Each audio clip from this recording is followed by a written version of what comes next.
Hi everyone and welcome to this new session about Matomo Tag Manager. In today's video we are going to see what is the data layer. So first of all, just to let you know that the data layer is a kind of technical, let's say, and it's very different from what I explained so far. So far I introduced Matomo Tag Manager as something revolutionary, where you can control everything thanks to the UI of Matomo Tag Manager. In fact, it's not 100% true, and this is exactly what the data layer is about. Data layer is technical feature, so it needs to be implemented within the source code of your pages. It needs to be hard coded, and it's here in order to face and to solve two major issues that you can face. The first one is if the data is not present on the page, right? So you need to query a database. It's the kind of thing that you cannot do with the Matomo Tag Manager UI. And as well, the data layer is used when you would like your data to stay consistent across your website. So we're going to see right now a concrete example of how to use the data layer. Okay, so here we are in Matomo Tag Manager, and in order to know about the data layer, in fact, you need to go on developer.matomo.org/guide/tag-manager/data layer, because it's something which is related to development only. The use case that I'm going to take is the following one. Let's imagine that I have a website such as this one, and a value that I would like to use within Matomo Tag Manager is not on the page in itself, right? How can I do that? I can do that thanks to the data layer, which is in fact a bit of code that you copy and paste and that you insert most of the time before your current container. And thanks to this data layer, you're gonna make your query in order to request, and sometimes it's to a database, a value which is not located on the page. So I'm just gonna give you one tiny example. Here I have my source code, and within my source code, I added my data layer up here, right? So this is the one that you can see here. The container is just down below. And here you see I'm using some PHP code in order to say, okay, please WordPress, give me the name of, the content language of the current page. And I want this value to be associated with a variable, and I'm going to give a name that I have coded here, which is language, to my variable. And as a result here, if I refresh my page like this, and if I look at the source code of my page, I will see that I have my data layer, which is filled in with the value of my database, which is in my case here the English language. And then I can use this variable within Matomo Tag Manager. So in order to do so, I will need to click here on variable. I will need to create a new variable. This variable is going to be what we call a data layer variable. So I can give it the name that I want, but I prefer to be explicit here and to say, okay, that's a data layer value, and this is the language. Here you need to insert the name that you gave within your data layer to your variable. So in my case, it's language. And if I create this new variable, I can now use it for any of my tags. So for example, I'm gonna do it right now.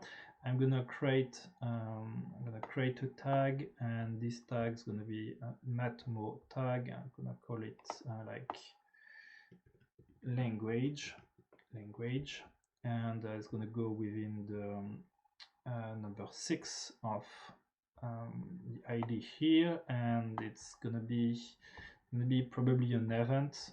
And here it's probably not the best tracking type I should use.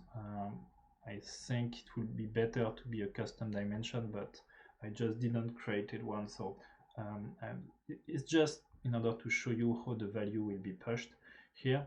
Let's go for data layer language, and I'm gonna say okay, language of the page, and here I'm gonna say like something language. Okay, so here what I'm interested in to see what is the data which will gonna be pushed over here. And if I go for a trigger, and the trigger is going to be a page view, so I want to send an event every time that the page is viewed, and I want actually the value to be pushed as an event. So I'm not going to publish that out because, as you saw, it's the tag is not very interesting here, so the preview mode is perfect in my case. And I'm gonna go on my website over here, and I'm gonna activate the preview mode, and do CTR LF5. Okay, and that's great. So here what you can see is that my tag has been fired. Okay, that's what you can see up here. I have my tag, which is name language here, and if I look at the variable, I will see that I have my variable that I wanted, which is named data layer language, which is filled in. And if I look at the events which have been sent to Matomo, I will see that the language has been pushed. So here you can see EN US language. Okay. So yes, that's what the data layer is about when you are considering sending a variable. So here the typical use case is when you have an e-commerce website, because you would like to get the data out of the order which have been made by the user, but the value is not appearing on the page. So you need for that to add some coding up here in order to grab the data to make it available through the data layer, and then thanks to the variable that you are defining within the Matomo Tag Manager UI, you can then push those data to the e-commerce tracking code of Matomo Analytics. So don't be surprised if sometimes you see some codes like this with some let's say currency value over here or other value. That's because most of the time we use the data layer for grabbing variables in order to show it for e-commerce project. If you go down below the page, you will see that there is another example which is given about the data layer, and this example is about how to make the data consistent across the website, and that's the example I'm going to give you here. So let's imagine that I have a web page such as this one, and on this given web page I have this button over here, and I would like to track the interaction which are made on this button, people which are clicking on it. Unfortunately, what may happen is actually maybe some changes will be made to this given button, because in Matomo Tag Manager I can of course define that every time that someone's going to click on this given button, which has for class or ID a specific name, but it may happen that the name of this class or the name of the ID may change, and then your code will break and you won't be able actually to track the interaction. And that's what events are made for. Okay, so Matomo Tag Manager allows you as well to fulfill the data layer with some events, and this is what I did here. In fact, I went on the source code of the page over here, and I added inspect element. I added a non-click event where I put my mtm push function, where I push an event which is named favorite.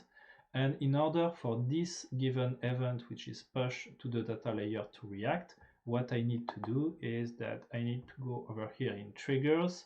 I need to click here on create a new trigger.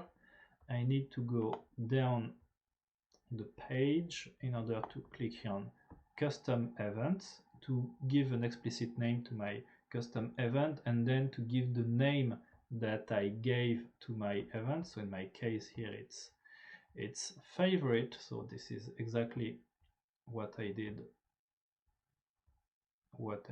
here, right? You see I created formerly custom event. This name is favorite event, and the name of the event is favorite. And then when I do so, what I can do afterward is I can create a tag, and this tag will be associated to this given trigger. So in my case, it's gonna be like favorite interaction tracked. Okay, so it's gonna be like this. It's gonna be an event. That's what I'm selecting event. Here I can give whatever I want as value. It doesn't really matter. It's added to favorite, for example, added to favorite. And instead of having an event which is reacting on the click here, or let's say on any value which are within this given button, what I can say to the system is use the trigger, which is the custom event trigger that I just created, like this. You say, okay, the favorite event, and if I create this tag, okay, if I create this tag and I go on my web page over here, I'm just gonna refresh it. Yep, I'm gonna refresh it. Okay, so here you can see that so far only the page view has been event has been loaded, and if I click on it, I will see that I have my custom event which have been fired, and my custom event is made of my tracking, of my tag that I wanted to track. And as a result, if I refresh my page over here, I will see my added to favorite events working. And that's it for the data layer explanation. So I really hope that you will be able to redo those examples, and I really hope that this video helps you understand what is the data layer. So it's of course a bit technical, but in order to practice, what you can do is really try to hardcode your own data layer on the test website and see the data coming either for a variable or either for an event. Note as well that Matomo Tag Manager support the data layer of Google Tag Manager. So if you already implemented the one of Google, just to let you know that Matomo will be able to see the different event and variable passed to it. Thanks for watching.